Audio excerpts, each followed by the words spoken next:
నమస్కారం. లైవ్ షోకి స్వాగతం. ముందుగా అతిథుల పరిచయం. శ్రీ కేబీజీ తిలక్ గారు, సీనియర్ పాత్రికేయులు, ప్రముఖ విశ్లేషకులు, స్వర్ణాంధ్ర సంపాదకులు. శ్రీ శేఖర్ రెడ్డి గారు, వైఎస్ఆర్ కాంగ్రెస్ పార్టీ అధికార ప్రతినిధి. శ్రీ యానాదయ్య గారు, టీటీడీ బోర్డు మాజీ సభ్యులు. ఇప్పుడు కొన్ని ఆసక్తికరమైన వీడియోలు చూద్దాం. సరళీకృతం చేశారని చెప్పి మాట్లాడారు. సరళీకృతం ఎందుకు చేశారు?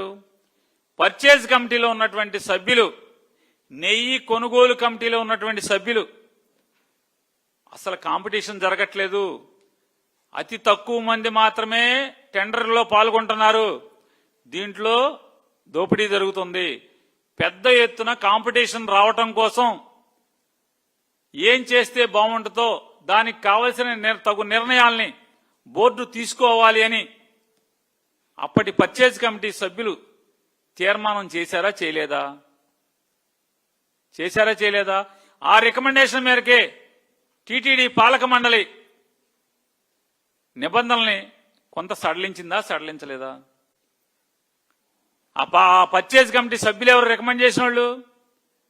సరళీకృతం చేయండి, కాంపిటీషన్ పెంచాలి అని రికమెండ్ చేసింది ఎవడు? కొలుసు పార్థసారథి, వేమిరెడ్డి ప్రశాంతి రెడ్డి. అవునా కాదా? మీరు ఆ మినిట్స్ బయట పెట్టండి, ప్రభుత్వం మీ చేతిలో ఉంది కదా. మీడియాకి ఇవ్వండి, పేరు నాని గారికి ఇవ్వక్కర్లా, జగన్మోహన్ రెడ్డి గారికి ఇవ్వక్కర్లా, మీడియాకి ఇవ్వండి. ఎక్కువ సంఖ్యలో డైలీలు పాల్గొనట్లేదు, దానికి కావాల్సిన తగు నిర్ణయాలు తీసుకోండి అని చెప్పని సిఫార్సు చేస్తారు. ఆ సిఫార్సు చేసిన వాళ్ళు ఎక్కడున్నారు? ఇప్పుడు ఎక్కడున్నారన్నా? ఒక ఆయన ఎగిరి నీ పక్కన కూర్చున్నాడు మంత్రిగా, ఎగురొచ్చి ఒకళ్ళేమో ఎమ్మెల్యే అయ్యారు, వాళ్ళ ఇంట్లో ఒకళ్ళు ఎంపీ అయ్యారు. అది తెల్లగా ఉంటుంది. అది ఏంటండి? నేలలో దొరుకుద్ది, భూమిలో తెల్లగా ఉంటుంది. అప్పు చెప్పారు అంటే దేనికి? ఇది గిఫ్టా? ఇక్కడ వైఎస్ఆర్ గారు ఇచ్చిన జీవో 747 ఏం చెప్తుందో తెలుసా? కొండపై ఆ నిబంధనలు ఎందుకు, ఈ జీవోను రద్దు చేస్తానంటూ 2009లో చంద్రబాబు హామీ. వాళ్ళు రివైజ్ చేసి దివ్యక్షేత్రం చేస్తే నేను అపోజ్ చేశానంట. కలలో కూడా చేయలేని అధ్యక్ష, ఇమాజిన్ చేయలేను. ఆ విషయం గుర్తుపెట్టుకోవాలి. 746, 47 జీవోలు 2 వచ్చాయి. రేపు అధికారంకి వస్తాయి, ఈ 2 జీవోలు కూడా తీసేస్తామని చెప్పి కూడా నేను మీ అందరికీ హామీ ఇస్తున్నా. ఇది క్రిస్టియన్ సాంప్రదాయంలో కరుణాకర్ డాటర్ మెదక్ లో పెళ్లి చేసుకోవడం, మెదక్ చర్చిలో తప్పలేదు. మీరు అలాంటి వాళ్ళని టీటీడీ బోర్డు చైర్మన్ వేస్తే న్యాయం జరుగుతుందని అడుగుతాను. రైట్, అవి వీడియోలు. నిజానికి చంద్రబాబు గారు కానీ పవన్ కళ్యాణ్ గారు కానీ క్రిస్టియన్ మతం గురించి గొప్పగా చెప్పడాన్ని మనం ఎవరూ ఆక్షేపించక్కర్లేదు, అభ్యంతరం పెట్టక్కర్లేదు. కానీ రాజకీయం కోసం మత రాజకీయాన్ని పులిమి, మతాన్ని విద్వేషానికి రెచ్చగొట్టేలాగా, రగిల్చేలాగా దురదృష్టవశాత్తు ఇటీవలి కాలంలో మరి ఎక్కువగా మాట్లాడుతున్న నేపథ్యంలో అవన్నీ చర్చనీయాంశాలు అవుతున్నాయి. అన్ని సర్వమతాలు సమధర్మం అన్నీ సమానమే అని చెప్పవలసినటువంటి పాలకులు ఈ రకంగా కుచిత రాజకీయానికి పాల్పడడం చాలా దురదృష్టకరం. మాబోటి వాళ్ళమైతే తీవ్ర ఆవేదన కలుగుతూ ఉంది, చికాకు వేస్తూ ఉంది. ఏమిటి ఉపన్యాసాలు, ఏమిటి అబద్ధాలు, ఏమిటి అధర్మ ప్రేలాపనలు, ఇది చాలా బాధ కలిగిస్తోంది. అయినప్పటికీ కూడా వృత్తిరీత్యా చేయాల్సి వస్తుంది తప్ప, ఈ డిబేట్ నడపాల్సి వస్తుంది తప్ప, చివరికి ఈ డిబేట్లు జరపాలంటే కూడా ఇలాంటి వ్యాఖ్యల మీద చాలా చికాకు కలుగుతోంది. ఇది చాలా దురదృష్టకరమైనటువంటి వాతావరణం. గతంలో ఎప్పుడు ఇంత నాసిరకమైనటువంటి చర్చలు కానీ అసెంబ్లీ స్థాయిలో కానీ లేదా రాజకీయ నాయకుల స్థాయిలో కానీ జరగలేదు. కానీ రోజుకి ప్రమాణాలను దిగదార్చడం మాత్రం మాబోటి వాళ్ళకి చాలా బాధ కలుగుతుంది. అందులోనూ 48 ఏళ్ల సీనియర్ అయినటువంటి చంద్రబాబు గారు 16వ సంవత్సరంలో ఉన్నటువంటి ముఖ్యమంత్రిగా ఉన్నటువంటి ఆయన ఏమాత్రం హేతుబద్ధత లేకుండా ఇష్టం వచ్చినట్లు ఎదుటి వాళ్ళ మీద ఆరోపణ చేయటం, ఆ తప్పులన్నీ తనే చేసి ఎదుటి వాళ్ళ మీద ఆపాదించడం, ఇవన్నీ చూస్తుంటే చాలా బాధ అనిపిస్తోంది. ఆంధ్రప్రదేశ్ ప్రజలు ఇవన్నీ ఎట్లా భరించాలా అన్నదికైతే నాకు అర్థం కావట్లేదు. ఇక వార్తల్లోకి వెళదాం. తెలంగాణలో పుట్టుగా, తెలంగాణలోని అంతం, మావోయిస్టుల్లో మిగిలిన తెలంగాణ వాళ్ళు 11 మంది అన్న డీజీపీ శివధర్ రెడ్డి. కీలకమైన నేతలు అందరూ కూడా దాదాపుగా బయటకు వచ్చేశారు. దేవాదుల ఎన్నాళ్ళిలా 25 ఏళ్లు గడిచినా ఇంకా పూర్తిగాని ఎత్తిపోతల పథకం. ఆగని కల్తీపాల మరణాలు. కేజీహెచ్లో చికిత్స పొందుతూ 6 ఏళ్ల బాలుడి మృతి, 6కు చేరిన మరణాలు. మరోవైపు మరోవైపు డయేరియా శ్రీకాకుళంలో ఆ డయేరియా కారణంగా ఇద్దరు ముగ్గురు చనిపోయారు. సో ఈ పరిస్థితి చాలా డయేరియా, నలుగురిని మింగేసిన డయేరియా, పాలకుల పాపానికి బలి, మున్సిపల్ కుళాయి నీరే కాలకోట విషయమే. ఇలాంటి వాటి మీద చర్చించి ఏం చేయాలి అనేది ఆలోచించాల్సిన ప్రభుత్వం ఇప్పుడు ఏం చేస్తోంది? కొత్త ఏయో పట్టుకొచ్చి మతం పేరు మీద రాజకీయం చేయటం ధర్మమేనా? తిలక్ గారు మీకేమనిపిస్తుంది? ధర్మం అనిపిస్తుందా వీళ్ళు ఇట్లా చేయటం? ఈ పాపాలు స్వచ్ఛాంధ్ర పేరుతో కోట్లు ఖర్చు పెడుతున్నారు, గంటల సేపు ఉపన్యాసాలు ఇస్తున్నారు కదా. శ్రీకాకుళంలో డయేరియా, రాజమండ్రిలో పాలు. సంక్షిప్తంగా ఈ 3-4 అంశాల మీద కూడా చర్చ జరిపిన తర్వాత మనం మెయిన్ అంశంలోకి వెళదాం, తిరుమల ఇష్యూలోకి. కేసీఆర్ గారు, ప్యానెల్లో ఉన్నటువంటి శేఖర్ రెడ్డి గారు, అనాథ గారికి నమస్కారం. సార్, చంద్రబాబు నాయుడు గారు అసలు సబ్జెక్ట్ ఎప్పుడు కూడా మాట్లాడరు. దాన్ని డైవర్ట్ చేయడానికో లేకపోతే వేరే సబ్జెక్ట్ తీసుకొచ్చో మాట్లాడతారు. ఇంతకు ముందు రాజకీయాల కోసం న్యాయస్థానాలను వేదికగా చేసుకోవడం కొన్ని సందర్భాల్లో జరిగింది. దాన్ని ఒకరిద్దరు న్యాయమూర్తులు కూడా ఆక్షేపణ తెలిపారు. న్యాయస్థానాలను రాజకీయ వేదికలు చేయొద్దని చెప్పి కూడా వ్యాఖ్యానించారు. ఇప్పుడు శాసనసభను రాజకీయ వేదికగా కాదు, ఆయన కుటుంబ సంస్థ హెరిటేజ్ కోసం దాన్ని వేదికగా మార్చారు. దాని మీద మళ్ళీ వెళదాం. ఇప్పుడు శ్రీకాకుళంలో డయేరియా, రాజమండ్రిలో పాల సమస్యని ప్రభుత్వం పట్టించుకోవాలా అక్కర్లేదు? ఆ ఇష్యూ మీద కొద్ది సంక్షిప్తంగా మాట్లాడండి. శాసనసభలో మిగతా అంశాలన్నింటి కూడా పక్కన పెట్టి చర్చించాల్సిన అంశాలు ఏమిటంటే తక్షణం జరిగినటువంటి ఆ ఇన్సిడెంట్స్, పాల వలన చనిపోయింది కానీ డయేరియా వలన చనిపోయింది కానీ, ఈ 2 ఇన్సిడెంట్స్ లో ప్రభుత్వ నిర్లక్ష్యం ఉందా లేదా అని నేను ఎట్లా చెప్తానంటే, అసలు ఈ రాష్ట్రంలో హెల్త్ మినిస్టర్ ఉన్నాడా? మున్సిపల్ మినిస్టర్ ఉన్నారా? యానిమల్ మినిస్టర్ ఉన్నారా? వీళ్ళు ముగ్గురు వెళ్ళాలి కదా అక్కడికి. అంటే ప్రజల ప్రాణాలు పోయినా కానీ వీళ్ళకి లడ్డూ ముఖ్యమా? హెరిటేజ్ మీద మాట్లాడటమే ముఖ్యమా? వెళ్ళాలి కదా. పాలలో కల్తీ జరిగిందంటే యానిమల్ మినిస్టర్ ఏం చేస్తున్నారు? అక్కడ డయేరియా వచ్చిందంటే మున్సిపల్ మినిస్టర్ ఏం చేస్తున్నారు? ఇది చాలా హెల్త్ మినిస్టర్ అసలు మొట్టమొదటి నుంచి ఈ ప్రభుత్వం ఏర్పడినప్పటి నుంచి హెల్త్ మినిస్టర్ ఎక్కడ ఉంటారు? ఏ ఇన్సిడెంట్ జరిగినా ఎక్కడికి వెళ్ళరు, మాట్లాడరు. అదొక విచిత్రమైన పరిస్థితి. అది వల్ల ప్రయారిటీస్ ఏమిటనేది గుర్తించకుండా, ప్రయారిటీస్ ఫిక్స్ చేసుకోకుండా ఆయన రాజకీయ వ్యాపార ప్రయోజనాలు మాత్రమే పరిగణలో తీసుకుంటారనేది నా స్పష్టమైన అభిప్రాయం. రైట్. శేఖర్ గారు, సంక్షిప్తంగా ఈ శ్రీకాకుళం డయేరియా ఇష్యూ కానీ పాల కల్తీ కానీ దీని మీద మీ కామెంట్ చెప్పండి. సార్, ఈ ప్రభుత్వమే కల్తీ సార్. ఎందుకంటే సార్, ఈ ప్రభుత్వం అధికారంలోకి వచ్చిన తర్వాత 20 నెలల్లో 36 కల్తీ ఘటనలు జరిగితే 900 మందికి పైగా బాధితులు ఉండగా 40 మంది చిన్నారులు మృతి చెందారు సార్. హెల్త్ మినిస్టర్ ఎటు పోయాడో తెలియదు సార్. ప్రభుత్వ మెడికల్ కాలేజీలని పేదవాళ్ళకి వైద్యం అందించాల్సినటువంటి ప్రభుత్వ మెడికల్ కాలేజీలని ప్రైవేట్ పరం చేయడం కోసం ముందుండే హెల్త్ మినిస్టర్ ఏమో 36 కల్తీ ఘటనలు జరిగి 300 మందికి పైగా బాధితులుగా ఉండి 40 మంది చిన్నారులు ఇప్పటి వరకు మృతి చెందినా సరే ఈ ప్రభుత్వం ఎక్కడికి పట్టించుకున్న పాపాన్ని పోలేస్తారు. అంతెందుకు సార్, సాక్షాత్తు ముఖ్యమంత్రి గారి సొంత నియోజకవర్గం కుప్పంలో సింథటిక్ పాలు తయారు చేస్తున్నట్టుగా వార్తలు వచ్చాయి సార్. కానీ ఈ రోజు వరకు పట్టించుకున్న కర్ణాటక పోలీసులు పట్టుకున్నట్టున్నారు కదా దాన్ని. కర్ణాటక పోలీసులు సార్ కుప్పం నుంచి తీసుకొచ్చి బెంగళూరులో అమ్ముతున్నారని కర్ణాటక పోలీసులు పట్టుకున్నారు, కానీ కుప్పంలో మన ఆంధ్ర పోలీసులకు మాత్రం దొరకలేదు సార్. వాళ్ళు ఎంత దుర్మార్గమో చూడండి సార్. ఇక రాజమండ్రికి వస్తే సార్, ఆగని కల్తీ మరణాలు, ఎంతమందిని బలిగొట్టుకుంటారు. మరి ప్రభుత్వం ఈ రోజు వరకు ఏమైపోయింది సార్? కనీసం బాధితులను పరామర్శించాల్సిన అవసరం లేదా హెల్త్ మినిస్టర్కి? ప్రభుత్వం తరపు నుంచి వాళ్ళకి కనీసం అండగా నిలబడాల్సినటువంటి అవసరం లేదా? ప్రభుత్వ వైద్యాన్ని నమ్మక లక్షలు ఖర్చు పెట్టి వాళ్ళు ప్రైవేట్ ఆసుపత్రిలో చేరారు సార్. వైఎస్ఆర్సీపీ నేతలు, వైఎస్ఆర్సీపీ మాజీ ఎమ్మెల్యేలు, మంత్రులు అండగా ఉన్నారు తప్పిస్తే ఈ రోజుకి ప్రభుత్వం అండగా ఎక్కడ ఉన్నటువంటి పరిస్థితి కనిపించట్లేదు సార్. ఇక డయేరియా మరణాలు సార్, ఎంత ఇది హృదయ విదారకరమైనటువంటి అంశం అంటే, ఈ ప్రభుత్వం అధికారంలోకి వచ్చిన తర్వాత సార్ గిరిజన సంక్షేమ పాఠశాలల దగ్గర నుంచి సార్, మొదటగా గిరిజన సంక్షేమ పాఠశాలలు తీసుకున్నాం సార్. వాటర్ కంటామినేట్ అయ్యి పిల్లలు చనిపోతారు సార్, ఫుడ్ కంటామినేట్ అయ్యి పిల్లలు చనిపోతారు సార్. ఇంత దుర్మార్గంగా ప్రభుత్వం నిర్వహించేటువంటి సాంఘిక సంక్షేమ హాస్టల్స్, గిరిజన సంక్షేమ హాస్టల్స్ లోనే దుర్మార్గమైన పరిస్థితి ఉంది సార్. ఇక పారిశుద్ధ్యం పడకేసింది అనడానికి నిదర్శనమే ఏదైతే శ్రీకాకుళంలో మృత్యుగంటగా 4 మృతి, 68 మందికి తీవ్ర అస్వస్థత, మున్సిపల్ కుళాయి. పారిశుద్ధ్యం పడకేయడం వల్లే కదా సరే జరిగింది. మున్సిపల్ కుళాయిలో కాలకోట విషం వెళ్తా ఉన్నా సరే మరి ఈ ప్రభుత్వం ఏం చేస్తా ఉంది? ఒకరిద్దరు కాదు సార్, 4 మృతి చెందారు, 68 మందికి తీవ్రమైనటువంటి అస్వస్థత. ప్రజల ప్రాణాలంటే లెక్కలేదా?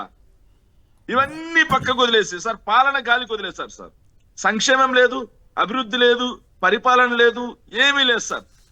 కేవలం మతం అనే ముసుగు తీసుకొచ్చి మతం అనే గంతలు ప్రజలకు కట్టి ఈరోజు వాళ్ళు దోచుకునే పరవాన పోతున్నారు తప్పిస్తే, పరిపాలన కొనసాగించుకుంటూ పోతున్నారు తప్పిస్తే ఎక్కడ కూడా ప్రజా పరిపాలన మాత్రం కొనసాగట్లేదు సార్. ప్రజలకు ఆరోగ్యం లేదు, ప్రజలకు విద్య లేదు. ప్రతి నెల చంద్రబాబు గారు స్వచ్ఛాంధ్ర అంటూ తిరుగుతుంటారు కదా సభలో. మొన్న కూడా వినుకొండ వెళ్ళేదో మాట అన్ని రాజకీయ ఉపన్యాసాలు చేశారు తప్ప స్వచ్ఛాంధ్ర గురించి ఏం మాట్లాడారో తెలియదు. మరి ఆ స్వచ్ఛాంధ్ర ఏమైపోయింది? కోట్లు ఖర్చు పెడుతున్నారు కదా, శ్రీకాకుళంలో డయేరియా రావటం ఏంటి, అనేక చోట్ల ఈ పారిశుద్ధ్య సమస్యలు రావటం ఏంటి? మరి వీటి మీద చంద్రబాబు గారు శ్రద్ధ పెడితే మంచిదేమో. ఇక మరో అంశంలోకి వెళ్దాం. వైఎస్ జగన్ పేరు చెప్పాలని Raghurama torture. Bihar cadre IPS Sunil Nayak సంచలన ట్వీట్. లేదంటే నన్ను నిందితుడిగా చేర్చి అక్రమ కేసు పెడతామని బెదిరించారు. అప్పటి సిఐడి చీఫ్ పివి సునీల్ పేరు చెప్పాలని కూడా ఒత్తిడి తెచ్చారు. అవాస్తవాలు చెప్పేందుకు నేను నిరాకరించడం వల్లే నాపై అక్రమ కేసులు. నేను చెప్పే వాటన్నిటికీ ఆధారాలు ఉన్నాయి. సరైన సమయంలో బయట పెడతా. ఎస్టీగా పుట్టడమే నేరమా? ఉన్నత స్థానాల్లో ఉంటే జీర్ణించుకోరా? ఎస్పీ దామోదర్ భూదందాలు, ఇసుక మైనింగ్ దందాలపై విచారణ ఏది? నా తల్లి పట్ల అసభ్యంగా అవమానకరంగా వ్యవహరించారు. అవమానించిన అందరినీ చట్టం ముందు దోషులుగా నిలబెడతా అంటూ బీహార్లో ఐపీఎస్ అధికారిగా ప్రస్తుతం పనిచేస్తున్న, గతంలో ఏపీలో పనిచేసిన సునీల్ నాయక్ గారు అంటున్నారు. దీని మీద యానాది గారు మీ కామెంట్ ఏమిటి? నమస్కారం అండి. మీకు ప్యానల్లో పాల్గొన్న పెద్దలకి, సాక్షి ప్రేక్షకులకి. ఒక బలహీన వర్గానికి చెందినటువంటి ఎస్టీకి చెందినటువంటి ఉన్నతాధికారిని ఈరోజు వేధించడం అనేది చాలా బాధాకరం. ఎందుకంటే ఇది బీహార్ కంటే దారుణంగా జరిపింది ఆంధ్రప్రదేశ్. బీహార్ లో పోయి ఆంధ్రప్రదేశ్ పోలీసులు బీహార్ కంటే దారుణంగా కిడ్నాప్ చేసేటటువంటి పరిస్థితికి తీసుకురావడం నిన్న మనం చూసాము.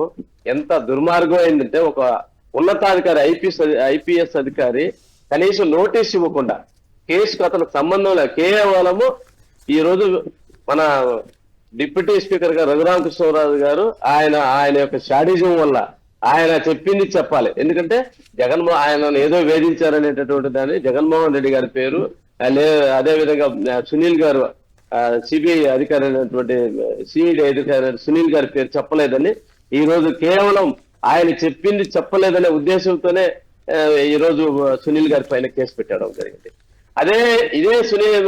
ఇదే కేసు ఆయన చెప్పినట్టు జగన్మోహన్ రెడ్డి గారు వాళ్ళందరూ హింసించమంటే నేను హింసించినారని చెప్పింటే అతని పైన కేసు ఉండదు.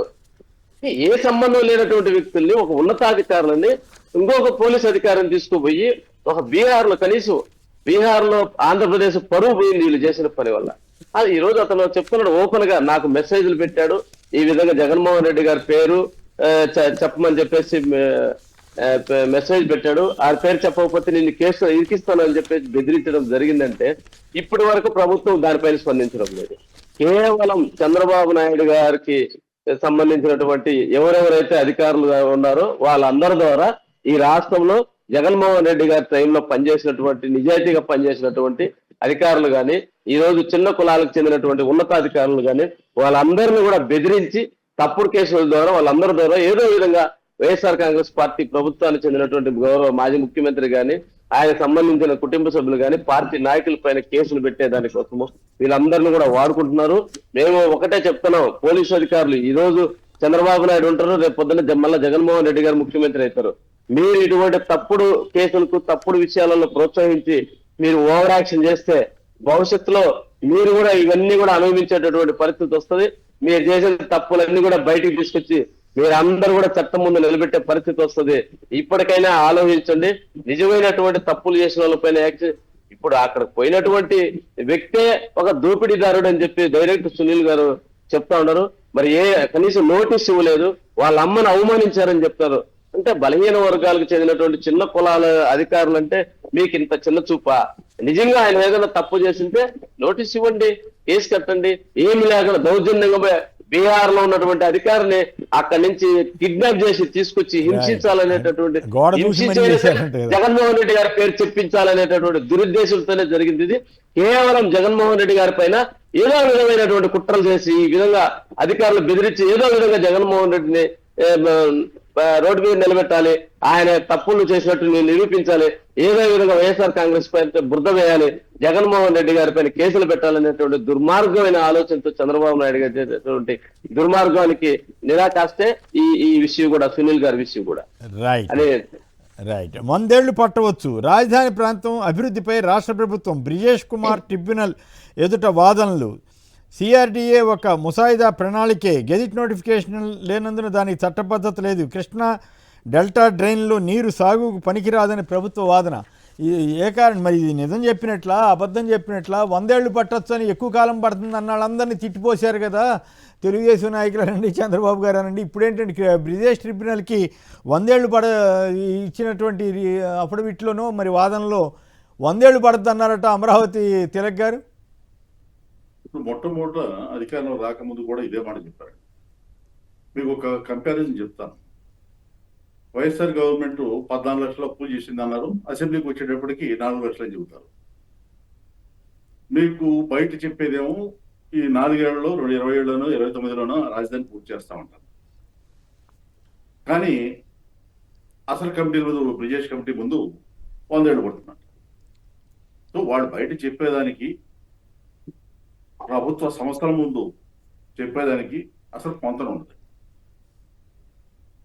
అసలు చంద్రబాబు నాయుడు గారు ఇప్పటి వరకు తీసుకున్న 50,000 ఎకరాలు కాకుండా ఇంకా ఎన్ని ఎకరాలు, ఎన్ని వేల ఎకరాలు తీసుకుంటారనేది అది ఇప్పటి వరకు తేల్చి చెప్పకుండానే సిఆర్డీఏకి చట్టబద్ధత లేదని మళ్ళీ అక్కడ ఒక చెప్తారు.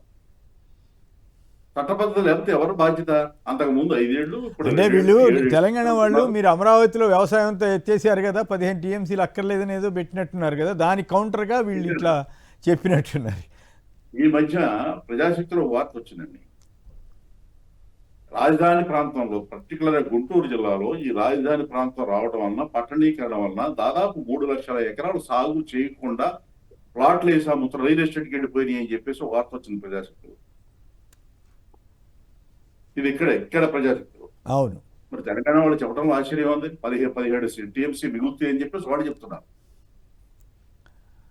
అందువల్ల అలాగే పట్టిసీమ చాలా గొప్పగా నేను సాధించేశాను అని చెప్పారు. ఇప్పుడు అది టెంపరీ అంటారు. ప్రభుత్వం చెప్పేది, చంద్రబాబు నాయుడు గారు చెప్పేదానికి చేసేదానికి అసలు కొంతనే ఉండదంతాకి ఇవి ఒక ప్రత్యక్ష తార్కాణాలు. రాజధాని నిర్మాణం అనేది ఇప్పట్లో పూర్తవుతుందని నేనైతే అనుకోను. తాత్కాలిక నిర్మాణాలు గతంలో 5 సంవత్సరాల్లో మొదలుపెట్టి కొన్ని పూర్తవుతాయేమో, కానీ పూర్తి స్థాయిలో నిర్మాణం పూర్తవుతుందని మాత్రం నేనైతే అనుకోవడం లేదు శ్రీనివాస్. రైట్. శేఖర్ గారు మీరు కూడా సంక్షిప్తంగా దీని మీద మాట్లాడతారా?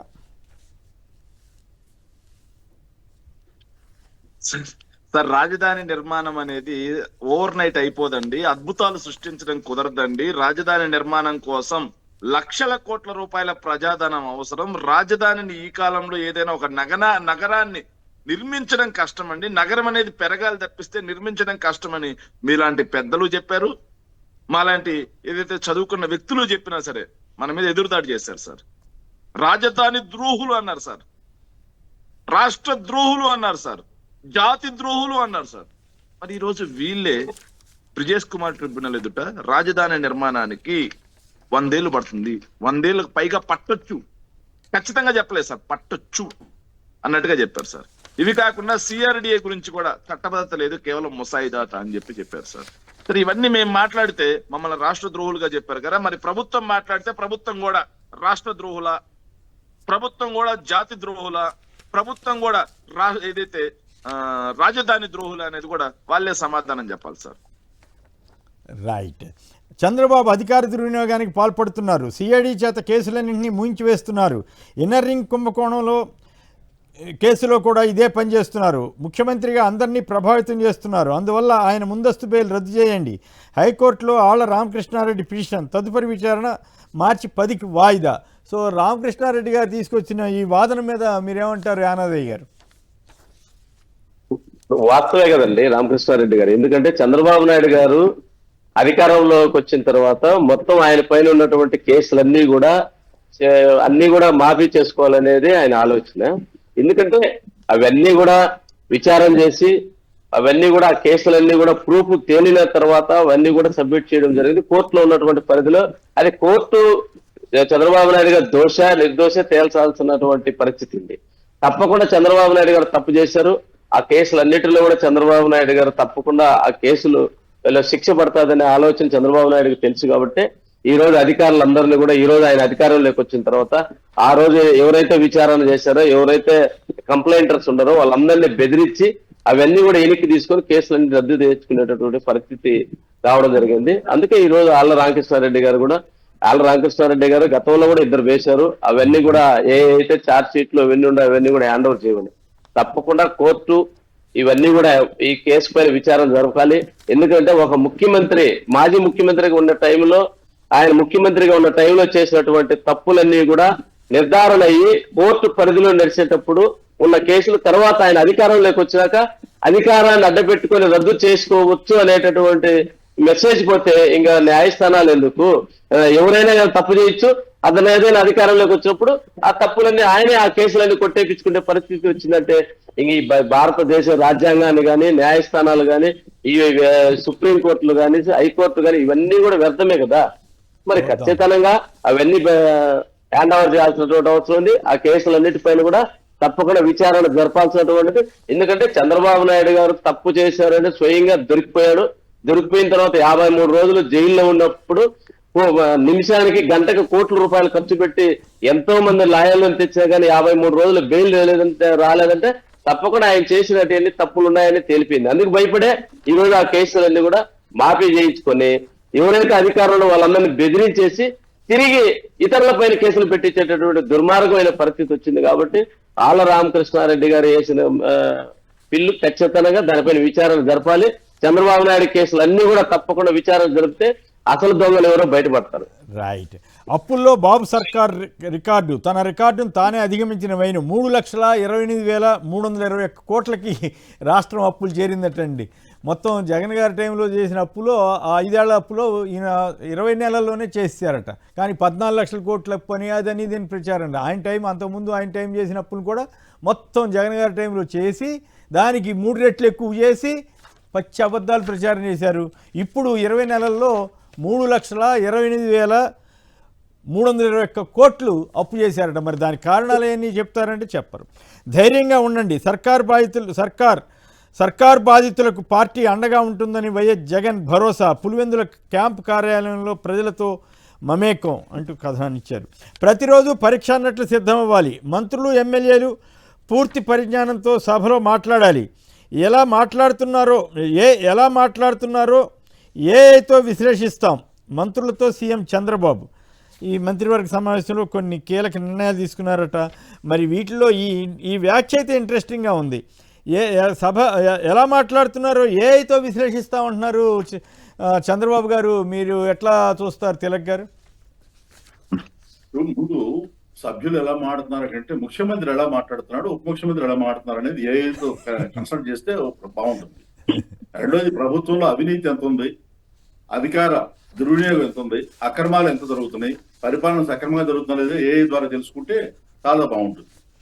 అలా ఆయన చెప్పాల్సిన ఏది ఈ కాకమ్మ కబుర్లు చెప్తారు, అసలు విషయాలు మాత్రం మాట్లాడారు. ఆయన ఎమ్మెల్యేలను బెదిరించడం ఏఐ, ఇప్పుడు కొత్తగా ఇది ఓ పదం, ఇదివరకేమో కంప్యూటర్, ఇప్పుడేమో ఆర్టిఫిషియల్ ఇంటెలిజెన్స్.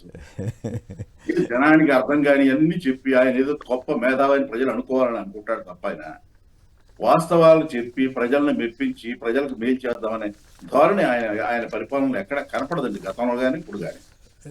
రైట్. శేఖర్ గారు మీరు కూడా స్పందిస్తారా? ఏఐ తోటి పరీక్షలు అవన్నీ ప్రతిరోజు పరీక్ష అన్నట్టు సిద్ధం అవ్వాలంటూ తప్పులేదు. మరి కౌన్సిల్లో ఎందుకు సిద్ధం కావట్లేదు, ఎందుకు చర్చలు జరపట్లేదు? ఇక్కడేమో మొత్తం మంత్రులు ఎమ్మెల్యేలు పూర్తి పరిజ్ఞానంతో రావాలి. ఎలా మాట్లాడుతున్నారో ఏఐతో విశ్లేషిస్తారట. ఏఐ కదా. తిలక్ గారు చెప్పింది 100% పాలు సత్యం సార్. ఎందుకంటే ముందుగా ముఖ్యమంత్రి గారు మాట్లాడేదాన్ని, ఉప ముఖ్యమంత్రి గారు మాట్లాడేదాన్ని, షాడో సీఎం సకల శాఖల విధ్వంస శాఖ మంత్రిగా పనిచేస్తున్నటువంటి నారా లోకేష్ గారు మాట్లాడే పచ్చి అబద్ధాలని ఏదైతే విశ్లేషిస్తే నిజమేంటి అబద్ధం ఏంటి తెలిసిపోతుంది సార్. నేను ఒక చిన్న ఉదాహరణ చెబుతాను సార్. అసెంబ్లీలో రికార్డ్స్ ఉంటాయి సార్. రికార్డ్స్ ప్రకారం ఎక్కడ కూడా మన అబద్ధాలు మాట్లాడకూడదు సార్. అసెంబ్లీలో ఏదైనా ఎవిడెన్స్ ఉంటేనే మాట్లాడాలి సార్. ఇప్పుడు మీడియా ముందు ఎవరైనా తప్పుడు మాట మాట్లాడారు, లేకపోతే ఎన్నికల ప్రచారంలో తప్పుడు మాట మాట్లాడారు లెక్క సార్. అసెంబ్లీలో కూడా నారా లోకేష్ అనే ఒక వ్యక్తి విద్యాశాఖకి సంబంధించి పచ్చి అబద్ధాలు మాట్లాడుతున్నారు సార్. వాటికి సంబంధించి మేము బయట కూడా ఆన్సర్స్ ఇచ్చాం సార్. వాటిని చంద్రబాబు నాయుడు గారు ఏఐలో పెట్టి what is wrong what is right అని చెప్పి చూపిస్తే కరెక్ట్ గా వస్తుంది సార్. ఇంకో విషయం సార్, ఏఐ అనే మాట ఇప్పుడు కాదు సార్, వీళ్ళు అధికారంలోకి వచ్చిన తర్వాత మేము దర్శనం ఏదైతే శ్రీవారి టికెట్ల దర్శనంతో పాటుగా అన్ని ప్రముఖ ఆలయాలలో దర్శనం స్పీడ్ గా అయ్యేందుకు ఎవరికి ఇబ్బంది కలగకుండా కలిగేందుకు ఏ టెక్నాలజీ వాడతామని చెప్పారు సార్. కానీ వీళ్ళు ఏ టెక్నాలజీ వాడతామని చెప్పిన తర్వాతే సార్ వైకుంఠ ద్వార దర్శనాల్లో భక్తులు చనిపోయారు, అదే విధంగా సింహాచలంలో భక్తులు చనిపోయారు, కాశీబొగ్గలో భక్తులు చనిపోయారు, మొన్న శ్రీశైలంలో భక్తులు నరక యాతన పడ్డారు సార్. మంచి నీళ్లు కూడా దొరక్క తంతి బిడ్డలతో నరక యాతన పడి ఈ ప్రభుత్వాన్ని ఏ ప్రభుత్వాన్ని బండబూతులు తిట్టారు సార్. రైట్. చెప్పేది బడాయి మాటలు, చేసేది శూన్యం అనడానికి ఇంతకు మించి ఏం అక్కర్లేదు సార్. రైట్. పెట్టుబడులకు రైట్. ఎస్ఐపిబి సమావేశంలో తీసుకున్న నిర్ణయాలకు ఆమోదం. నీరు చెట్టు పనులు చేసిన వారిపై కేసుల ఉపసంహరణ. వైకాపా హయాంలో కక్ష సాధింపుతో పెట్టిన కేసులు అంటూ మంత్రివర్గ సమావేశంలో కీలక నిర్ణయాలంట. నిజానికి ఈ చెట్టు నీరు సంబంధించిన పనులు 2014-19 మధ్య అనేక అవకతవకలు జరిగినాయని వైసీపీ వాళ్ళు చెప్పడం కాదు, ఇప్పుడు భారతీయ జనతా పార్టీ ఎమ్మెల్సీగా ఉన్న ఆనాటి బీజేపీ అధ్యక్షుడు సోమవీర్రాజు గారు చెప్పారు. 13,000 కోట్ల రూపాయలు చెట్టు నీరు అట్లాగే స్వచ్ఛ ఈ స్కీము వీటిలో మరుగుదొడ్ల స్కీముల్లో డబ్బులు తినేశారని చెప్పి ఆయన ఆరోపించారు. దాదాపు 13,000 కోట్ల అవినీతి జరిగిందని ఆ రోజుల్లో ఆయన చెప్పారు. మరి ఇప్పుడు ఆయన మాట్లాడాలి, ఆయన చెప్పింది రైటా కాదా అన్నది. మరి నీరు చెట్టు పనుల మీద అవినీతి జరిగిందా లేదా అన్నది మరి ప్రభుత్వం ఈ రకంగా విత్డ్రా చేసుకుంటా వెళితే మరి కరెక్టా కాదా? సరే, పెద్ద వాళ్ళ మీద కేసులు విత్డ్రా చేసుకుంటున్నప్పుడు ఇది పెద్ద లెక్కలేదు కాదేమో. వేరే మెయిన్ అంశంలోకి వెళ్దాం. పెట్టారు వైఎస్ఆర్ ప్రభుత్వం అని చెప్పేసి వాళ్ళు ఆరోపణ చేస్తున్నారు. నీరు చెట్టు బిల్లుల విషయంలో విజిలెన్స్ ఎంక్వైరీ పూర్తి చేసి వాళ్ళు క్లియరెన్స్ ఇచ్చిన వాళ్ళకి మాత్రం బిల్లులు పే చేయమంటే దాన్ని వైలేట్ చేసి ఎందుకు బిల్లులు పే చేశారో తెలుగుదేశం పార్టీ ప్రభుత్వం సమాధానం చెప్పాలి. అవును. అంతేకాదు, మీకు గుర్తుంది కదా సోమవీర్రాజు గారు కదా పెద్ద కర్నూలులోనే ఎక్కడికి వెళ్ళి పెద్ద భారీ ఆరోపణ చేశారు. 13,000 కోట్లని మేము ఆశ్చర్యపోయాం, అంత భారీ స్థాయిలో జరిగిందని. ఇప్పుడు సరే ఆయన పక్కన కూర్చుంటున్నారు కాబట్టి ఇప్పుడు అదేం అవినీతిగా కనపడదు. చిన్న యాడ్ ఆన్ చేస్తాను సార్. మాది ఉదయగిరి నియోజకవర్గం సార్, బాగా వెనకబడిన ప్రాంతం. మా ప్రాంతంలో నీరు చెట్టు ద్వారా సార్ మా ఫైబర్ చెక్ డ్యాములు సార్, చెక్ డ్యాములు, ఇంకుడు గుంతలు, వీటి ద్వారా సార్ మా ప్రాంతంలో పాత చెక్ డ్యాములు ఉంటాయి కదా సార్, 2004 ముందు కట్టిన చెక్ డ్యాములు ఉంటాయి కదా సార్, వాటికి రంగులేసి బిల్లులు తీసుకున్నారు సార్. గొడవ లేదు, రంగులేసి బిల్లులు తీసుకున్నారు. రమ్మని చెప్పండి, చంద్రబాబు నాయుడుతో నేను మాట్లాడతాను సార్. చర్చకి క్లియర్ అయిపోతాయి కావాలి. అంత దుర్మార్గంగా ప్రభుత్వ సొమ్ముని లూటీ చేసిన తెలుగు తమ్ముళ్ళ మీద కేసులు ఎత్తేస్తా ఉన్నారు అంటే ఇంకేమనాలి సార్? రైట్. అదేదో కేసు పోని కోర్టు కొట్టేస్తే ఎస్ తప్పేం కాదు. కోర్టు దాకా వెళ్ళకుండానే అవినీతి కేసులు కొట్టేస్తున్నాం అని చెప్తే ఇంకేం చేస్తాం? సరే, అదేమంటే చంద్రబాబు గారే కేసులు విత్డ్రా చేసుకోవట్లేదా అని ఎవరైనా అనే పరిస్థితి ఉంటుంది. మీ తీరు కోర్టు ధిక్కరనే. 2018 గ్రూప్ 1 అభ్యర్థులకు అప్రాధాన్య పోస్టులు మార్చడంపై నివేదిక ఎందుకు ఇవ్వలేదంటూ హైకోర్టు వ్యాఖ్యానించింది. అలాగే అక్రమ్ మైనింగ్తో ఖజానాకు ఎంత నష్టం జరిగిందో చెప్పండి. జస్టిస్ సుధాంశు దులియా కమిటీకి సుప్రీంకోర్టు ఆదేశం. Speaker, deputy speaker tug of war అంటూ ఆటల పోటీలు జరిగినాయట. ప్రభుత్వ ప్రధాన కార్యదర్శిపై హైకోర్టు ఆగ్రహం. ఇదే గ్రూప్ 1 ఉద్యోగులకు సంబంధించినటువంటి దీని మీద నేడు కోర్టుకు హాజరై వివరణ ఇవ్వాలని ఆదేశం. ఇక మహాపచారం మీదే చంద్రబాబు. తిరుమల 7 కొండలు టీటీడీవేనని జీవో ఇచ్చింది వైఎస్ఆర్. హిందూ దేవాలయాలపైలో అన్యమత ప్రచారాన్ని నిషేధించింది రాజశేఖర రెడ్డి. తాను అధికారంలోకి వస్తే ఆ జీవోలను రద్దు చేస్తానన్న చంద్రబాబు అంటూ జీవో కాపీలతో సహా సాక్షి పత్రిక ప్రముఖంగా వేసింది. అలాగే ఈ చంద్రబాబు గారు అనేక నెయ్యి ట్యాంకర్లు రిజెక్ట్ కావటం, వాటినే చంద్రబాబు గారి గవర్నమెంట్లోనే మళ్ళీ వాడటం తిరుమలలో, వీటన్నిటి గురించి ఆయన ఎందుకు సూటిగా సమాధానం చెప్పలేకపోయారన్న దాని మీద కూడా ఇప్పుడు చర్చిద్దాం. అవును, ఇందాపూర్ డైరీ హెరిటేజ్ కో మ్యానుఫ్యాక్చరర్. అసెంబ్లీ సాక్షిగా ఒప్పుకున్న సీఎం చంద్రబాబు. హెరిటేజ్ ఉత్పత్తులు ఇందాపూర్లో తయారీ. 7 కొండలపై జీవోను నేను ఎప్పుడూ వ్యతిరేకించలేదు. వ్యతిరేకించినట్టు ఇప్పుడు మనం వీడియో కూడా చూసాం కదా. తిరుమల క్షేత్రంపై మాట మార్చి సభలో పచ్చి అబద్ధాలు చెప్పారు. 2009 ఎన్నికల సభలో జీవోలను వ్యతిరేకించిన చంద్రబాబు, రాజశేఖర రెడ్డి గారు ఇచ్చిన జీవోలు. ఇక ఎల్లో మీడియా, శ్రీవారి ప్రతిష్ట దెబ్బతీసే కుట్ర, కల్తీనేయితో సహా మరెన్నో దుర్మార్గాలంటూ రాజశేఖర రెడ్డి హయాంలోనే కుట్ర మొదలంటూ చంద్రబాబు గారు మరీ దారుణంగా మాట్లాడారండి. ఏం తప్పు జరిగితే పలానా తప్పు జరిగిందని చెప్పండి కానీ జనరలైజ్ చేసి మాట్లాడేస్తున్నారు.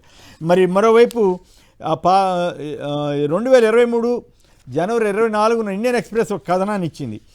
A total of 2068 temples in several states and union territories including Telangana, Karnataka, Puducherry are under construction at different stages, Tirumala Tirupati Devasthanam Executive Officer A.V. Dharmareddy said. He added that total construction of 1,402 temples would be completed within span of 6 months.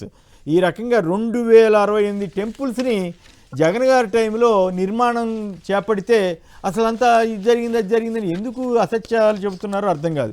మరోవైపు TTD చైర్మన్గా తెలుగుదేశం హయాంలో పనిచేసిన పుట్టా సుధాకర్ యాదవ్ గారు యేసు స్వస్థత కూటమిలోకి హాజరయ్యారని ఆ రోజుల్లో వచ్చినటువంటివన్నీ ఇప్పుడు ఇవన్నీ తవ్వుకుని మొత్తం అంతా బయట పెట్టుకుంటున్నట్లుగా ఉంది. ఇప్పుడు ఆయన సొంత కంపెనీకి నష్టం జరిగినా లేకపోతే ఏం జరిగినా చివరికి రెండింటికి బాధ్యుడు ఎవరా అంటే చంద్రబాబు గారే ఎన్ని తవ్వి అనవసరమైన వివాదాలు సృష్టించుకుంటున్నారేమో అనిపిస్తుంది. ఇక పవన్ కళ్యాణ్ గారు జగన్ గారికి సంబంధం లేదంట కానీ ఇంకేదో ఆయన రక్షిస్తున్నారంటూ ఇంకేదో మాట్లాడారు. దోషులు ఎవరు ఉన్నా శిక్ష పడాల్సిందే. మరి దోషులు ఎవరు అనేది స్పష్టంగా కనపడుతుంది కదా. ఎవరు అబద్ధాలు చెబితే వాళ్ళు దోషులు కదా. మరి దాని మీద ఏం లేదా? వైకాపా నేతల మహాపాపం ఇదంతా నెయ్యి కొనుగోలు కొవ్వు కలిసిందని ఎన్డీడీబీ నివేదికలో ఉందట. అది చూసి చెప్పానంటున్నారు. మరి ఇదేమి ధర్మం, ఇదేమి జగన్ను విచారించాలని అసలు నిజాలు బయటకు వస్తాయని ఎమ్మెల్యేలు అన్నారట. సో ఇది అసలు లక్ష్యం ఏంటంటే జగన్ని ఏదో రకంగా ఈ కొమ్మక్కులు ఈ కుట్రలో ఇరికించాలి. ఈ రకంగా విపక్షంగా వైసీపీ విఫలమని చంద్రబాబు గారు అన్నారంట. ఇప్పుడు తెలుగుదేశం ప్రభుత్వం విఫలమవుతుందా, జగన్ గారి విపక్షం విఫలమవుతుందా? ఇన్ని బయటపెట్టి ముప్పు దుప్పలు పెడుతున్నారు కదా ప్రభుత్వాన్ని. మరి దాన్ని బట్టి అర్థం చేసుకోవాలి. మతం ముసుగుతో రాజకీయ వ్యాపారం, అసెంబ్లీ సాక్షిగా అబద్ధాల పర్వం అంటూ పేరు నాని గారు మండిపడ్డారు. ఈయన అడిగిన వాటిలో ఇవి అబద్ధం, మీరు చెప్పిన అబద్ధాలని తెలుగుదేశం వాళ్ళు చెప్పొచ్చు కదా, అదేం చెప్పరు, ఊరికే బురద వేసేస్తారు. హెరిటేజ్ కోసం టీటీడీ పరువు తీస్తారా? షేర్లను పెంచుకోవడానికి చర్చ పేరుతో అసెంబ్లీలో డ్రామా. ఇందాపూర్ టెండర్లపై పచ్చి అబద్ధాలు. కిలో 278 రూపాయలకు నెయ్యి 658, ఇప్పుడు ఎలా అయింది? అప్పట్లో ఇందాపూర్ కానీ అప్పట్లో ఇచ్చిన 2014-19లో ఇచ్చినటువంటి నెయ్యి ధర 278 నుంచి ఇప్పుడు 658కి ఎట్లా అయిందని భూమన కరుణాకర్ రెడ్డి గారు ప్రశ్నిస్తున్నారు. హెరిటేజ్ వెబ్సైట్ని ఎందుకు ఎడిట్ చేశారు? శాసనమండలి విపక్ష నేత బొత్స సత్యనారాయణ నిలదీత. ఇందాపూర్ ప్లాంట్ను తొలుత మ్యానుఫ్యాక్చరింగ్ యూనిట్గా చూపించారు, ఆ తర్వాత మ్యానుఫ్యాక్చరింగ్ యూనిట్గా మార్చేశారు. హెరిటేజ్దేనని బట్టబయలు కావడం వల్లే ఈ మార్పు జరిగిందా? కిలో 1000 లోపు అయితే అది నెక్కినీలయ్యా. రిలయన్స్ మార్ట్లో హెరిటేజ్ నెయ్యి 750 మిల్లీలీటర్లు 456 రూపాయలు మాత్రమే ఉంది. అంటే ఇలాగైతే మీరు అమ్ముతున్నది నెయ్యి కల్తీదేనా, నకిలీదేనా? మంత్రి లోకేష్ సమాధానం చెప్పాలని బొత్స డిమాండ్. సో ఈ రకంగా అనవసరంగా తవ్వి గందరగోళం చేసుకుని చంద్రబాబు గారు ఎందుకు చేస్తున్నారో, ఆంధ్ర ప్రజలను ఎందుకు ఈ రకంగా డైవర్ట్ చేయడం ద్వారా మతాన్ని, పేరు నాని గారు అన్నట్లు మతాన్ని ఒక రాజకీయ వ్యాపారంగా మార్చారా చంద్రబాబు గారు, లేదు ధర్మంగా వ్యవహరిస్తున్నారా? వైసీపీ నేత భార్య బైబిల్ ముట్టుకుంటే తప్పట. చంద్రబాబుతో సహా టీడీపీ నేతలు బైబిల్ చదివినా తప్పు కాదట. ఇదేం మత రాజకీయం, ఇదేం విద్వేషం? అసెంబ్లీ వేదికగా అన్ని అబద్ధాలు చెప్పడం ఏ మత ధర్మం ఒప్పుకుంటుంది? బాబుది మతం ముసుగులో రాజకీయ వ్యాపారం అన్న పేరు నాని. శేఖర్ గారు చెప్పండి, ఏమిటి నిజంగానే అబద్ధాలు చెప్పారా లేదా నిజాలు చెప్పారా? కళలో కూడా అబద్ధం చెప్పనని ఆయన అంటున్నారు.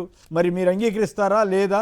ఈ మొత్తం ఎపిసోడ్ మీద మీ కామెంట్ చెప్పండి సార్. నాడు త్రేతాయుధం దగ్గర నుంచి మొదలు పెట్టుకుంటే ద్వాపరయుగం వరకు సార్ దుష్ట శిక్షణ, శిష్ట పరిపాలన కోసం అని చెప్పి, శిష్ట రక్షణ కోసం ఏదైతే శ్రీ మహావిష్ణువు దశావతారాలు ఎత్తారు సార్. కానీ నేడు తన హెరిటేజ్ ను కాపాడుకోవడం కోసం, అదే విధంగా తను చేసిన తప్పులను కప్పిపుచ్చుకోవడం కోసం బొంకుతూ చంద్రబాబు నాయుడు గారు అసెంబ్లీలో అబద్ధాలే పరమావధిగా నిన్న ప్రసంగం మొత్తం కొనసాగించారు.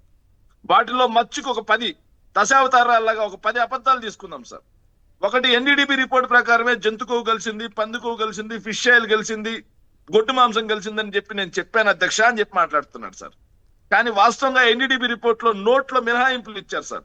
ఏదైతే ఆరోగ్యం బాగలేని ఆవు, లేకపోతే అవిసెలు, ఇవి కాకుండా ఆవాలు, ఇంకా ఏదైతే మన తౌడు ఎక్కువగా తీసుకున్నటువంటి ఆవుల నుంచి ఇలాంటి కొవ్వు వచ్చే పరిస్థితి ఉంది, మా రిపోర్ట్ కి ఖచ్చితత్వం అనేది లేదు అని చెప్పి ఎన్డీడీబీ ఇస్తే దాన్ని పట్టించుకోలేదు సార్. పట్టించుకోకుండా శ్రీవారి యొక్క లడ్డు మీద విషం జిమ్మింది వీళ్ళు కదా సార్.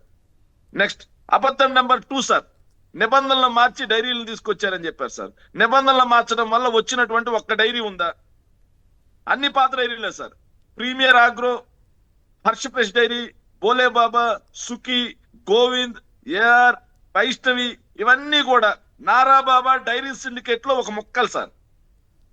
ఆ నారాబాబా డైరీ సిండికేట్ ను వైఎస్ఆర్ కాంగ్రెస్ పార్టీ తొందరలోనే బద్దలు చేయబోతుంది సార్, చూస్తూ ఉండండి మీరు. అబద్ధం number 3 sir, Chinnappanna Subba Reddy PA, Subba Reddy చెప్పకుండా ఓ పిఏకి ఎక్కడి నుంచి వచ్చిందండి ఇంత ధైర్యం? ఎవరిచ్చారండి ఇతనికి ఇంత హక్కు? ఎవరు ధైర్యంతో చేశాడండి అన్నారు సార్. సార్ చిన్నప్పన్న అనే అతను వైవి సుబ్బారెడ్డి గారి పిఏ కాదు సార్, వేమిరెడ్డి గారి పిఏ అనేది సుస్పష్టం. వేమిరెడ్డి ప్రశాంతి గారు గత 5 సంవత్సరాలు అయితే వైఎస్ఆర్సీపీ అధికారంలో ఉన్న 5 సంవత్సరాల్లో టీటీడీ బోర్డు మెంబర్ గా ఉన్నప్పుడు ఆవిడ ప్రొక్యూర్మెంట్ కు ఏదైతే మెంబర్ కూడా సార్. ఇక పిఏల భాగవతాల గురించి ఆయన మాట్లాడకూడదు సార్. చంద్రబాబు నాయుడు గారి యొక్క పిఏ పెండ్యాల శ్రీనివాస్, ఎస్పెషల్లీ పెండ్యాల శ్రీనివాస్ 2,000 కోట్ల రూపాయల ఇన్కమ్ ట్యాక్స్ కేసులో పారిపోయాడు సార్ అమెరికాకి. ఎవరిచ్చారు సార్ అతనికి అమెరికాకి పోయే ధైర్యం? ఎవరిచ్చారు సార్ అతనికి 2,000 కోట్ల రూపాయలు తీసుకోగలిగే ధైర్యం? చంద్రబాబు నాయుడు గారు ఇచ్చారా? నేను అడుగుతున్నాను సార్. అబద్ధం నెంబర్ 4 సార్, కల్తీ నెయ్యి వైసీపీ హయాంలోనే జరిగిందంట సార్. సార్ కల్తీ నెయ్యి వైసీపీ హయాంలో జరిగిందని ఎక్కడిచ్చింది సార్?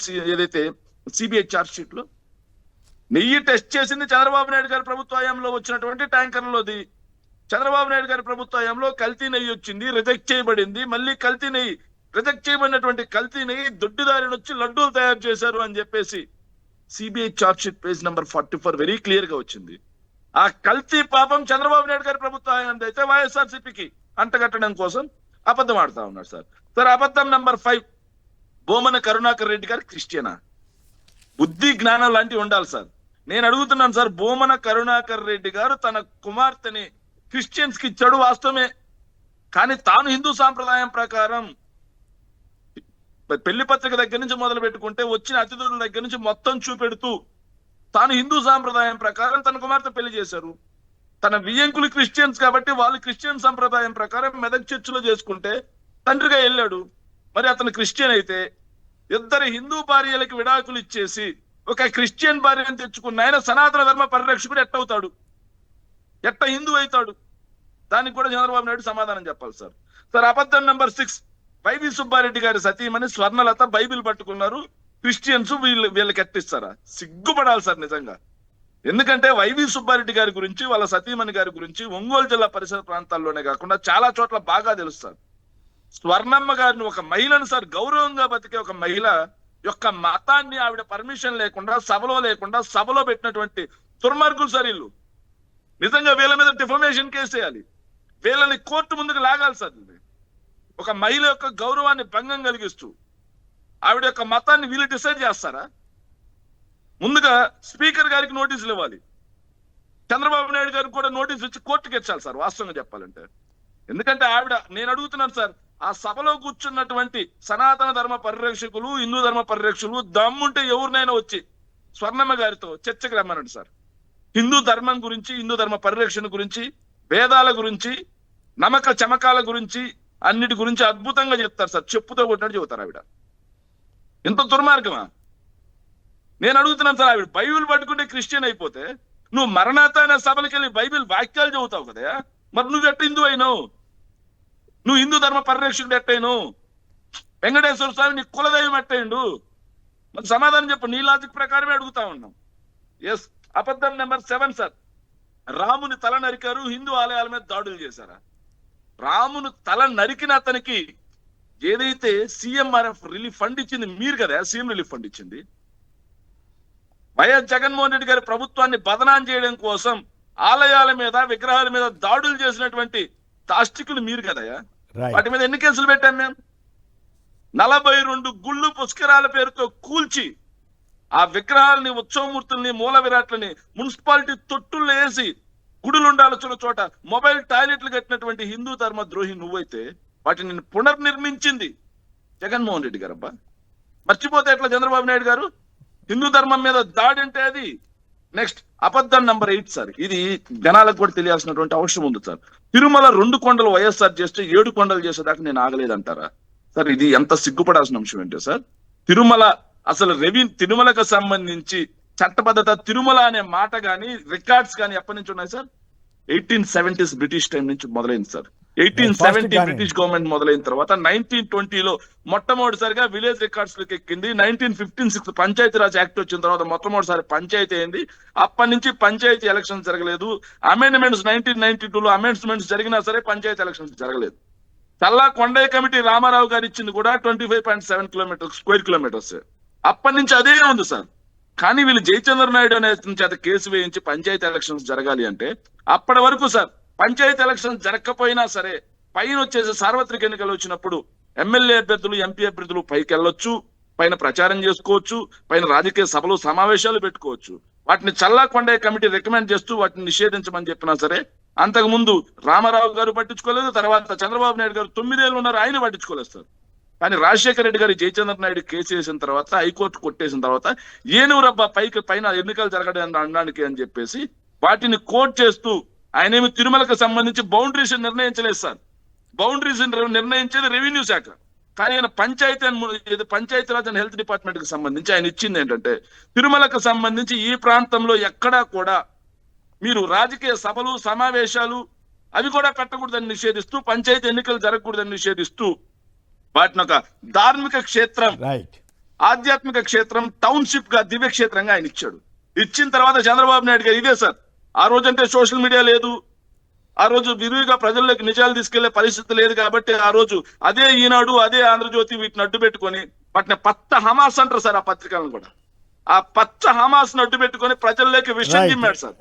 అది నమ్మి స్వామీజీలు నాకేం అవసరమా ఇది, నాకేం అవసరం అని చెప్పేసి GOMS నెంబర్ 746 తీసుకొచ్చి తిరుమల పరిధి 333 కిలోమీటర్ల స్క్వేర్ కిలోమీటర్స్ పెంచింది వైఎస్ జగన్మోహన్ రెడ్డి, రాజశేఖర రెడ్డి గారు. ఆ రోజే సార్ ఇంకో జీవో వచ్చింది సార్, అద్భుతమైన జీవో 747 సార్. అన్ని మత ప్రచారం నిషేధం, మద్యం నిషేధం, మాంసం నిషేధం, ధూమపానం నిషేధం, ప్లాస్టిక్ నిషేధం. ఇవి కాకుండా అన్య మతస్థులు ఎవరూ కూడా తిరుమల తిరుపతి వెంకటేశ్వర స్వామి యొక్క దేవాలయ ప్రాంగణంలో పని చేయడం కూడా నిషేధం సార్. మరి చంద్రబాబు నాయుడు సార్, ఒక్క నిమిషం సార్, చంద్రబాబు నాయుడు గారికి అంతకుముందు 9 ఏళ్ళు పనిచేశారు సార్. మరి ఎందుకు చేయలేకపోయారు సార్? ఓట్ల కోసం 2009లో 17th బైబిల్ మిషన్ లో GOMS నెంబర్ 747 రద్దు చేస్తానని ఇంత పచ్చిగా దొరికిపోయిన తర్వాత కూడా పచ్చి అబద్ధాలు మాట్లాడుతా ఉన్నారు సార్. ఇక సార్ అబద్ధం నెంబర్ 9 సార్, హెరిటేజ్ మీద బురదల్లే కార్యక్రమం చేస్తున్నారు. నేను రాజకీయాల్లో ఉన్నా, అందుకే కొన్ని నియమాలు పెట్టుకున్నాను. ప్రజలకు, ప్రభుత్వానికి, దేవాలయానికి, వేటికి కూడా, ప్రభుత్వానికి దేవాలయానికి హెరిటేజ్ నుంచి సప్లై ఇప్పుడు అబద్ధాలు జాబితా ఒకే ఒక అబద్ధం సార్, ఒకే ఒక అబద్ధం సార్. హెరిటేజ్ కు సంబంధించి రిజైండర్ లో సార్ 2015-19 మధ్య ఏపీ ప్రభుత్వ ఆలయాలకి 1.5 కోట్ల మజ్జిగ సప్లై చేసినట్టుగా హెరిటేజ్ ఒప్పుకుంది. 14 నుంచి 19 మధ్య 21.19 కోట్ల విలువైనటువంటి నెయ్యిని ప్రభుత్వానికి సప్లై చేసింది హెరిటేజ్ సార్. పచ్చి అబద్ధం కదా సార్. దశావతారాల్లాగా అబద్ధాల్లో 10వ అబద్ధం సార్. ఇది ఆర్టీసీ టికెట్ల వెనక అన్యమత ప్రచారం చేశారని చెప్పి అసెంబ్లీ సాక్షిగా పచ్చి అబద్ధం మాట్లాడారు సార్. సార్ ఇది దానికి అసలు వాస్తవం ఏంటంటే వైఎస్ఆర్సీపీ అధికారంలోకి వచ్చిన కొత్తలోనే మా మీద వేసినటువంటి బురద సార్. వాస్తవంగా ఆర్టీసీ టికెట్ల వెనక అన్యమత ప్రచారం టీడీపీ వాళ్ళు చేసిన నిర్వాహకమే సార్. అన్యమత ప్రచారంతో పాటుగా ఏదైతే బెట్లహానికి మీకు ఇస్తున్నామనే దాంతో పాటుగా చంద్రబాబు నాయుడు గారు తన సెల్ఫ్ డబ్బా కొట్టుకోవడం కోసం స్పెషల్ ఆర్డర్ ఇచ్చి మరి టికెట్ల వెనకాల ముద్రించింది చంద్రబాబు నాయుడు గారు సర్కారే. మరి అన్యమత ప్రచారాన్ని ఆ రోజు అన్యమత ప్రచారాన్ని నిషేధం విధించిన రాజశేఖర రెడ్డి గారు అన్యమత ప్రచారం మీరు చేసుకోవచ్చు అని చెప్పింది చంద్రబాబే. నేను టికెట్ల వెనకాల అన్యమత ప్రచారం చేసింది చంద్రబాబు. ఎవరు హిందూ ధర్మాన్ని కాపాడారు, ఎవరు హిందూ ధర్మాన్ని మంట కలిపారు. రైట్. అబ్బట్ రామకృష్ణ గారు, పిసిసి ప్రధాన కార్యదర్శి, సంక్షిప్తంగా చెప్పండి, టైం తక్కువ. సార్ నమస్కారం సార్, మీకు ప్యానల్ నమస్కారం.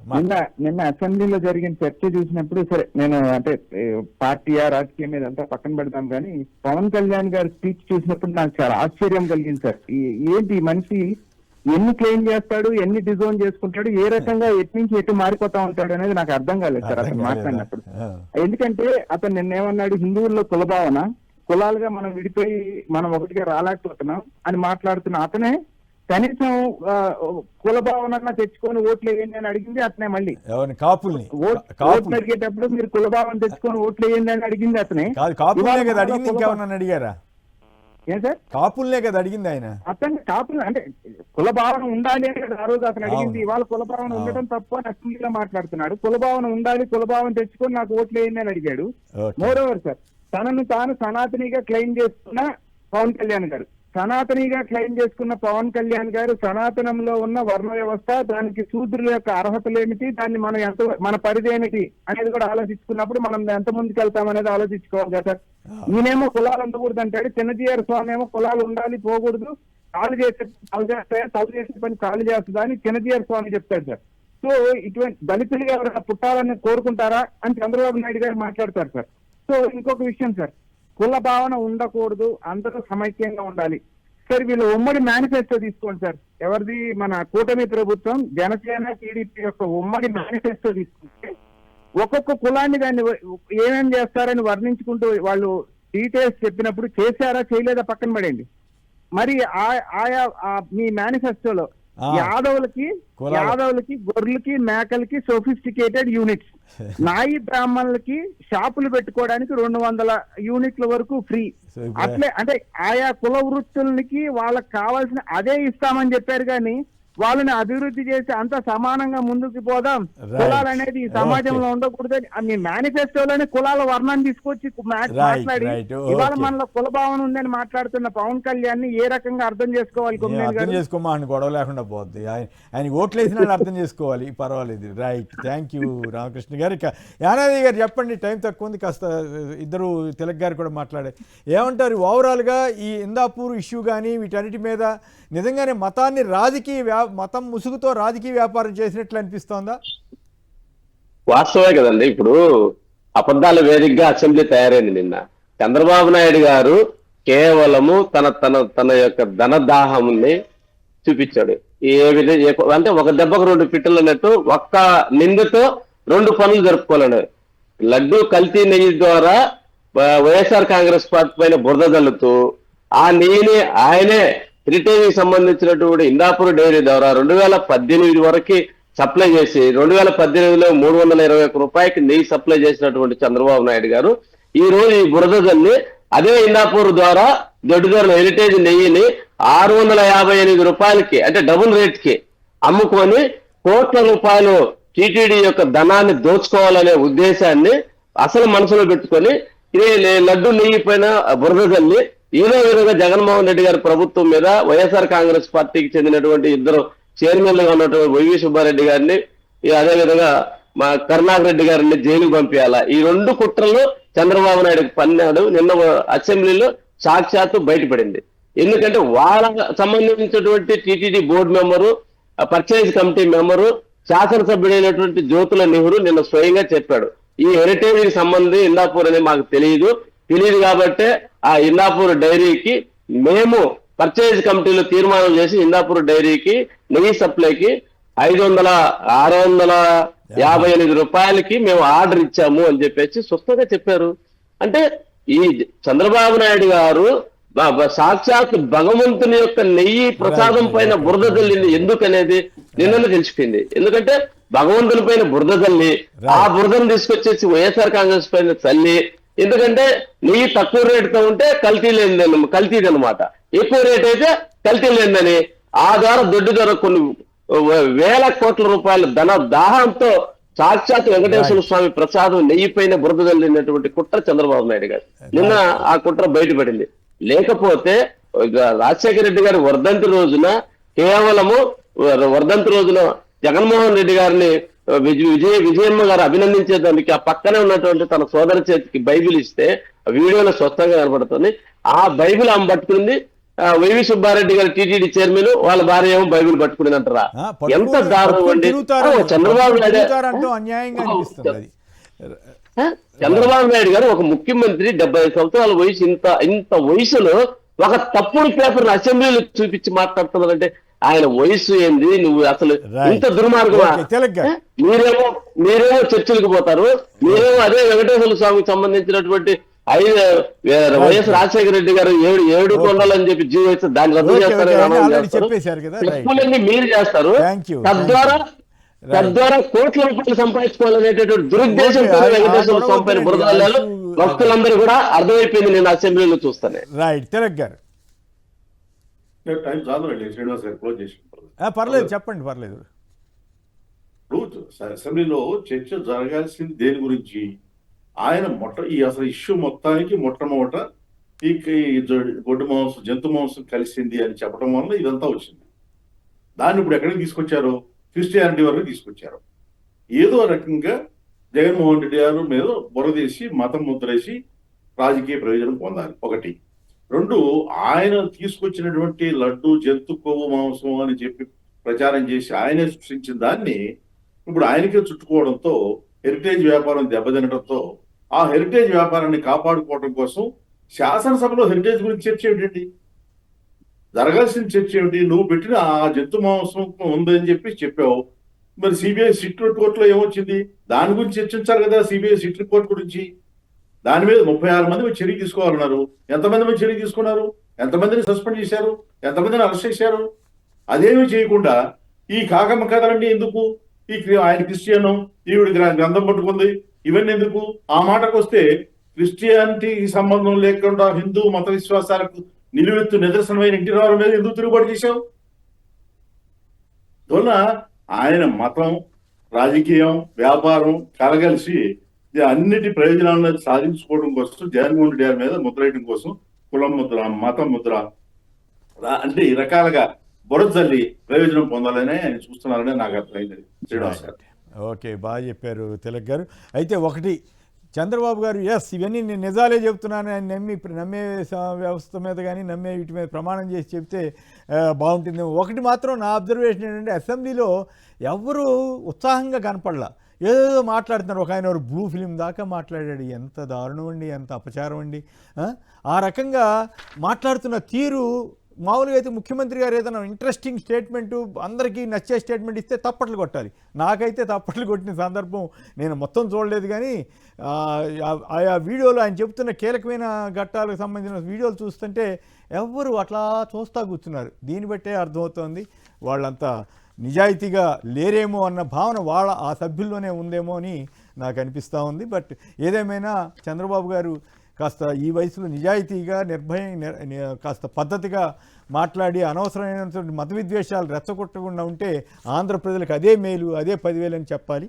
ఇక తిలక్ గారు, శేఖర్ రెడ్డి గారు, యానాదయ్య గారు అందరికి కూడా ధన్యవాదాలు. అంబటి రామకృష్ణ గారికి కూడా. ఇది నేటి వార్తా విశ్లేషణ కార్యక్రమం. నమస్కారం.